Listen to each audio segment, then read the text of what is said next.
Close your eyes. Imagine a desert. Not the one from tourist brochures, not the one from movies about Moses, a real one. A desert that is hot, loud, full of dust and sand that gets into your mouth, your eyes, your memory. Now imagine a stone from Jerusalem. It's been lying there for thousands of years. It lay there when the temple burned. It lay there when the Crusaders fought, when the Caliphate was born, when the British marched in. It lies there, and it watches. And now, just a few years ago, that same stone watched a new era arrive. An era in which politics is done on Instagram, and prophecies come with a campaign logo. This is not a story about the Bible, this is a story about branding. About how you can turn holiness into a product. Complete with a loyalty program, a spiritual investor certificate, and a special offer on votes. Because what Donald Trump did was not a theological revolution. It was an election campaign dressed up in a halo. He didn't read scripture. He didn't know the history of Jerusalem. But he knew something most politicians didn't: the value of emotion in religious marketing. He knew that for millions of Americans, Israel is not just a country. It's a signal of the end times, a signal of salvation, a signal that says, he stood on God's side. And it only took one sentence, one signature, one move of the embassy from Tel Aviv to Jerusalem, and suddenly the whole world stopped talking about a peace agreement. It started talking about a miracle. But that miracle had a price. Not in dollars, in human lives, in the wounded, in buried chances, in the frustration of an entire generation of Palestinians who saw, once again, that their future was being decided by someone who didn't know their names, but knew perfectly well the surnames of their opponents. In this episode, there will be no happy end. There will be no clear heroes either. Because Israel is not just a bastion of democracy. Palestine is not just a conflict zone. And the United States is neither savior nor enemy. This is the story of a spiritual transaction carried out in front of the whole world. With a president, a pastor, a billionaire, a son-in-law, and a nation that was meant to stay silent because it wasn't invited to the table. Let's begin. This is not a story about religion. It's a story about a deal that started in the desert and ended in a skyscraper with a marble bathroom. It's the story of how Donald Trump entered the holy city, not in sandals, but in polished dress shoes, with a teleprompter and a donor certificate signed by American Christians. Let's start with an image: the desert. The heated sky over Judea, the sound of prayers echoing off the walls of the old city. In the shadow of the Dome of the Rock, cameras, lights, microphones. The world is watching because something is about to happen that no U.S. president has ever dared to do. He walks in. Donald J. Trump, red tie, the gravity of a preacher, and the swagger of a real estate developer. He announces, "We recognize Jerusalem as the capital of Israel, and we are moving our embassy there. For Israel, a blessing. For the Palestinians, a slap in the face. For the world, a shock. For Trump, the perfect deal." But it didn't start in Jerusalem. It started much earlier, in America, in the South, in the Bible Belt. Among people who don't trust the government but trust God. Among those who believe that Israel is not just a country, but a sign that the end of days is near. You see, in the United States, there is a powerful block of voters, millions of evangelical Christians who believe that before Jesus can return, Israel must be restored. It must have Jerusalem. It must have the temple. This is not a theory. This is politics. And these are votes. Millions of votes. Donald Trump didn't know the Bible. When asked once about his favorite verse, he answered, "All of them. I like all of them equally." But he knew what sells. He knew Jerusalem is a magic button for this group. Press it, and you get everything. Loyalty, donations, prayers, and above all, votes. Trump didn't enter politics like a politician. He entered it like a salesman. He knew every nation has its religion, and every religious myth can be monetized. For Israel, he was a savior. For American Christians, Cyrus, the Persian king who 2,500 years ago allowed the Jews to return to Jerusalem. That's what they started calling him. Trump as the new Cyrus. Not a joke. Serious preaching. Behind this spectacle stood Jared Kushner, Trump's son-in-law, an Orthodox Jew from New York whose family funded Israeli charities and lobbied for closer Tel Aviv-Washington ties. Jared is not a politician. He's a dealmaker. He had one goal: deliver the deal of the century between Israel and its Arab neighbors. And he did, but we'll get to that later. Back to Trump. He wasn't acting in a vacuum. Next to him stood Benjamin Netanyahu, Israel's prime minister, a man with a huge past and an even bigger appetite for power. When Trump announced recognition of Jerusalem, Netanyahu applauded, not only for the symbolism. This was political ammunition. Israel was heading into an election. And Trump had just handed him something more powerful than billions of dollars, a messianic certificate. And then something more started. Not just a political shift, a narrative revolution. Trump, Netanyahu, and American pastors created a new religious media mythology. In this story, there was no room for nuance. Either you're with us or against God. Jerusalem became a meme, the embassy a symbol, and the President of the United States a chosen instrument. On YouTube, sermons began to circulate in which Trump was called God's tool. On Twitter, you could see graphics with him glowing in a halo. Pastors like John Hagee declared that no leader has ever done so much for Israel. And most importantly, nobody asked for anything in return, just votes and gratitude. Was it cynical? Maybe. Was it effective? No question. Trump won around 80% of the evangelical vote. For them, his language didn't matter. His sins didn't matter. What mattered was that he had touched Israel, that he stood with the chosen people. But this wasn't just an American story. It was a global one. Because when Trump moved the embassy to Jerusalem, the world shifted tracks.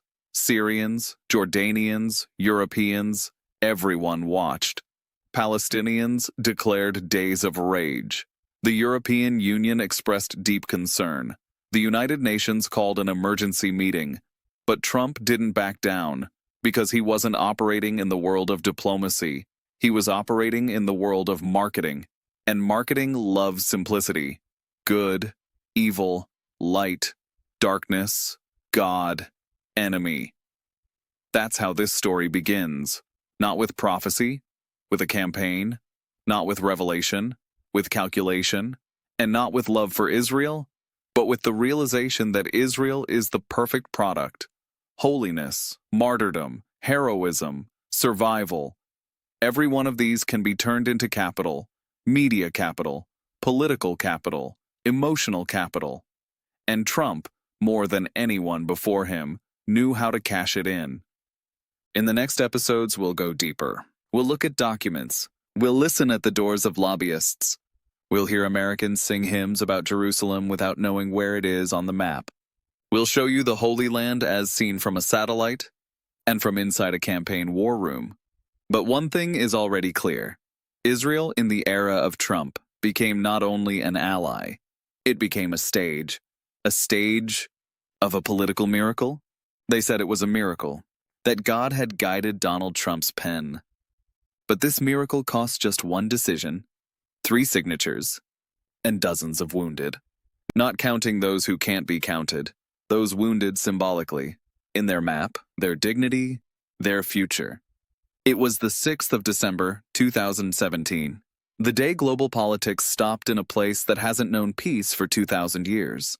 And that's precisely where Trump decided to plant the American embassy, in the very heart of an emotional nuclear bomb. This wasn't an urban planning project. It was a theological project, because when the U.S. Embassy moves from Tel Aviv to Jerusalem, the world doesn't see a building. It sees an act of faith and an act of war. In Washington, euphoria. In Jerusalem, celebration. In Ramallah, funerals. And that was the point. It had to be clear. Thick lines, good, evil. Truth, betrayal. Trump didn't do nuance. His map had no shades of geopolitics. It had only, this is ours. David Friedman was the architect of that decision, not of the building, of the narrative. A man who once defended the Trump organization from bankruptcy was now defending Trump's place in Jewish history. Friedman is not a diplomat. He's a man of faith. His faith, and his influence. But the real scriptwriter was Jared Kushner, Trump's son-in-law, the silent demiurge of this story. He created a plan that didn't include Palestine, only a piece that looked like a hostile takeover. On TV, it was called a promise fulfilled. In Arab neighborhoods, sacrilege. In Washington, the deal of the century. But in the streets of Gaza, tires burned. Not because of the embassy's new address, because of what it meant. Jerusalem is not like other cities. It's a place where every stone has its own religion and every brick has two owners. Moving the embassy there is like placing a grenade in the chest of a praying person. But Trump saw it differently. He saw crowds, he saw cheers, he saw polling numbers. That's when everyone understood. This wasn't a diplomatic decision. It was a campaign decision, conducted in the language of prophets, because Trump didn't say it was right. He said it was destined, and the crowd bought it. For votes, for dollars, for salvation. Because in the American South, where preachers have more power than professors, Israel is not a partner. It's a condition for Christ's return. That's why the embassy became a chapel. For millions of people, this wasn't a change of address. It was a seal for eternity. But on the other side of the barricade, Palestinians in Gaza were dying from live fire. Over 60 killed. On the day of the embassy opening, no one mentioned it in the opening speeches. There was no mourning. Only smiles, speeches, and God bless America. Because in this script, the other side was never part of the plan. This was an act of faith and an act of show. Because the embassy wasn't the end. It was the beginning of a new language, a language of transactional holiness, where borders are symbolic and symbols carry a market price. And now, when the building stands, the flag flies. The marble reflects the setting sun. Only one question remains. Is Trump's embassy really just a building? Or is it, as some say, a new temple? Built not of stone, but of political marketing? She doesn't see an embassy. She sees the death of her dream, or maybe the birth of another one. One in which there is no room for compromise, only for decisions, written in bold, with a full stop. Like this. Jerusalem. What does the Promised Land look like in Donald Trump's eyes? The Holy Land has many definitions. For Jews, a place of promise. For Palestinians, a place of memory. For Christians, a stage for prophecies. And for Donald Trump, a development plot. Not that he wanted to buy it, he wanted to restructure it, so that everyone would get something. But not everything, because happy Arabs don't look good on a campaign poster in Texas. And so a plan appeared. A plan that was supposed to change everything. Peace to prosperity. Sounds like the name of a bank. And that's how it was meant to work. Jared Kushner, the face of Harvard, the soul of a real estate developer, the president's son-in-law, Ivanka's husband, an Orthodox Jew. But above all, a man who had never been to war. And now he was supposed to solve a conflict older than the United States itself. But he didn't start with borders, he started with slides. Because in his mind, peace doesn't depend on history. It depends on Excel. What did the plan not contain? A Palestinian state, the right of return for refugees, sovereignty over Jerusalem. What did it offer instead? The promise of billions, investments, roads, tunnels, ports, and one silent request. Stop talking about freedom. Start talking about the economy. The problem was that this future was drawn without one side's consent. Palestinians weren't even invited to the table because the table was reserved for sponsors, Saudi Arabia, the Emirates, Bahrain. Trump called, persuaded, reminded them of arms deals. Two magic words, Iran and business. That was the moment when the promised land became the calculated land. Measured in meters, percentages, geolocation. Trump didn't want to be a prophet. He wanted to be a broker selling eternity with a Sea-View peace package. But for Palestinians, this vision was like a notary telling you, you're entitled to half the room, just without the keys. In Ramallah, the plan was called a joke. In Gaza, an insult. In Bethlehem, a new colonial blueprint. But in the United States, for many evangelicals, it was another step toward prophecy. Because they don't care about a Palestinian state. They care that Israel expands. Only then, Jesus returns. Yes, really. And that's what the prophecy looked like. Turned into a PDF, signed by Trump. Without a second signature, the promised land according to Donald? Not a myth, a borderless map. You can print as many copies as you like. And if someone asks, did the Palestinians agree? The answer is simple. You don't have to ask those who have no options. How do you hand out land that isn't yours? There are places that look safe. Only when you look through a rifle scope do you realize it's an illusion. The Golan Heights, a strip of land that looks like a wild patch of the Scottish Highlands, but is one of the most strategic points in the region. On one side, Syria. On the other, Israel. And in between, a history that never had time to heal. In 1967, Israel took the Golan from Syria during the Six-Day War. In 1981, it formally annexed it. And for decades, nobody recognized that. Not the UN, not the US, not even a part of the Jewish world. Until Trump came along. It was March 2019. Netanyahu, in the middle of a heated election campaign. Trump, under fire over Russiagate, the perfect moment to change the subject, and then Trump did something no one had dared to do before. He recognized the Golan Heights as part of Israel. Officially, in black ink, with one signature. Not because he'd done a geopolitical assessment, not because he'd met Syrian refugees, he did it because he could. And because he knew Netanyahu would turn it into the campaign of his life. For Israel, it was like a kiss from heaven. For Syria, betrayal. For the international community, shock. For American evangelicals, a prophecy fulfilled on live TV. It wasn't a gift for Israel, it was a gift for Netanyahu. Timed for the election, wrapped in the Bible, tied with a ribbon printed with the stars and stripes. Netanyahu had a problem. Corruption scandals, protests, falling poll numbers, and then, like out of a catalog of political miracles, Trump arrives. Here you go, Bibi. Territory. Just say it's thanks to me. And so Trump Heights was born, a new settlement in the Golan. In name, because in reality, there is almost nothing there. A few prefab houses, some flags, a couple of goats. But the name is right, and that's what matters. It's not a settlement, it's a monument of gratitude. The problem is, the world didn't buy the narrative. France, Germany, Russia all said, we don't recognize it. The UN reminded everyone the Golan is occupied land. And Syria? Well, Syria had bigger problems. War, ruins, Russian troops. But it still wrote it down as another nail. Because when you redraw maps without asking the people living on them, that's not reform. That's rebranded colonialism. But Trump and Netanyahu knew one thing.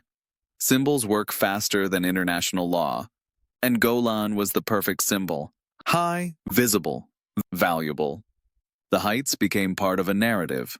Israel expands. Palestine shrinks. The world watches. Trump acts. But that narrative only worked for one side. The side that owned the printer. And had a friend in the White House. Because land is not just land. It's memory. It's identity. It's the story of what is ours. And who gets to define ours. For Trump, Golan was a deal. For Netanyahu, an election boost. For history, another stamp on a piece of paper that might one day explode. Because when you sign off on land as if it were a development contract, you have to expect that someday someone will come to reclaim it with a gun. Deal of the century or joke of the century. There were the Oslo Accords, there were the Camp David talks, hundreds of pages of analysis, treaties, compromises, and then there was Jared's PDF, grandly titled Peace to Prosperity. It was supposed to write Donald Trump into history as the man who ended the world's oldest modern conflict.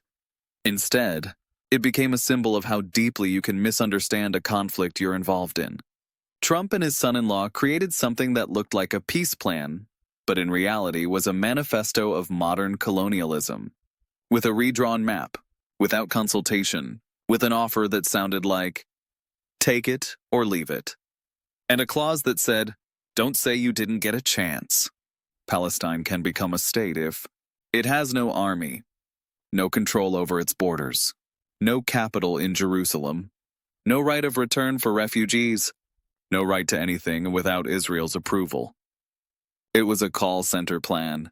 Half an hour of talking about benefits. At the end, a tiny asterisk. Offer not valid for Arab customers. Jared didn't understand one thing. This wasn't a problem to be solved. It was a living wound. And you don't heal wounds with Excel charts. This wasn't dialogue. It was a presentation. One speaks, the other is supposed to listen. And if he doesn't, it means he doesn't want peace. Because this wasn't about peace, it was about the picture, the show, the moment that would look good in a campaign ad, and about Jared, who for a moment got to feel like Moses with PowerPoint. Plan of the century? For whom? For Netanyahu? Yes, he got all of Jerusalem, all the settlements, and the world's silence. For Trump? Of course. He got headlines, applause, a pastor from Alabama saying Donald was chosen by God. For Palestinians? It was a plan to erase their dream, in a glossy version, with the White House logo and a PDF that smelled of ink, not justice. Trump said, "This is a plan for those who want peace, not war." He forgot to add that it's a plan you can accept only if you first accept your own defeat, and that's how the first act of this transaction ends. Not the one between nations, the one between souls, between religion and politics, between a vote cast in Tennessee and a shot fired in Gaza. Donald Trump hasn't read the Torah. He hasn't walked Jerusalem like a pilgrim. He walked it like a CEO, like a player, like someone who understands one thing. In the age of images, only one thing counts: who signs first, and he signed. And the world, which had negotiated carefully for decades, suddenly went silent. Because something happened no one had done before. The definition of the sacred was changed, from sacrum to branding. The embassy in Jerusalem wasn't an endpoint, it was the start of a new era, an era in which any building can be an act of faith, and any decision, a media project. The Golan? Not for peace. For the headline. The peace plan? Not for agreement. For a soundbite on CNN and a sermon in Arizona. And then we saw the real goal, not to build peace, not to deliver justice, but to create an image you can show on screen. And that won't force anyone into compromise. Because in this world, compromise is weakness, and the only currency is loyalty. But on the other side, there were no teleprompters, no flashbulbs, there were tears, and burning tires at the fence. There was that emptiness you feel when you look at a place that was supposed to be yours and see marble with someone else's emblem. For some, this was the deal of the century. For others, the funeral of the century. For Netanyahu, a campaign blessing. For evangelicals, prophecy confirmed. For Palestinians, erasure from the map, and no one asked them because they weren't invited. Because, as the document says, their consent was not a necessary condition. This was not a peace plan. It was a plan of silence. And then came the hardest questions. Can you sanctify land no one understands anymore? Can you call someone chosen because they clicked Move Embassy? Can you do politics in a place where people still visit their children's graves? Can you plan the future by erasing someone's past? If you feel that what you heard today opened your eyes, let us know. Leave a comment. Subscribe, share it, not because it helps the algorithm, but because it helps awareness. Every click is a vote, and every vote is a choice. Who gets the microphone, and whose stories will be told. Because on this side of the microphone, we're here to speak also for those no one asks anymore. We'll see you in the next episode. But don't keep this story to yourself, because borders don't always run between states.